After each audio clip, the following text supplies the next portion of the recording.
মানুষ এখন স্মার্ট হয়ে গেছে। দেখুন এখন এই যে গাছে প্রচুর পরিমাণে মেহেদি, অথচ কেউ নেয়ার মতো তুললে মানুষ নাই। আগে কার বাড়িতে মেহেদি গাছ আছে, অনেক দূর দূরান্ত থেকে মানুষ আসতো যে হ্যাঁ আমার ভাইয়ের বিয়ে, বোনের বিয়ে, হ্যাঁ আমার চাচা কাকার বিয়ে। তো মেহেদি তোলার জন্য একটা মানে খুবই একটা হুলস্থুল কাণ্ড কারখানা হয়ে যেত। ঘাস দিত, দুবরা দিত, কচু পাতা দিত, অনেক কিছু দিয়ে এই মেহেদিটা পিষতো।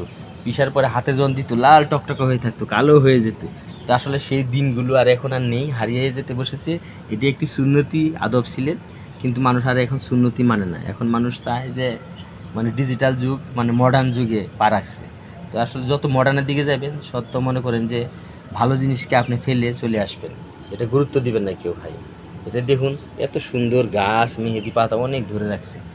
আল্লাহ, এত মেহেদি দেখুন, অথচ তুলে নেওয়ার মতো মানুষ নাই। এরকমই দেখবেন যে আর মেহেদি গাছও রোপণ করে না মানুষ, আর এখন মেহেদি গাছও এখন রোপণ করে না আগের মতো মানুষ। দেখুন যে এটা একটা সুন্নতি গাছ, অথচ মানুষ এটা দাড়িতে দেয়, চুলে দেয়। কিন্তু এখন কিছু সংখ্যক লোক ব্যবহার করে, তাছাড়া আসলে কেউ ব্যবহার করে না আমি দেখি। এটা নিয়ে আপনার আসলে মতামত কি জানায়েন তো।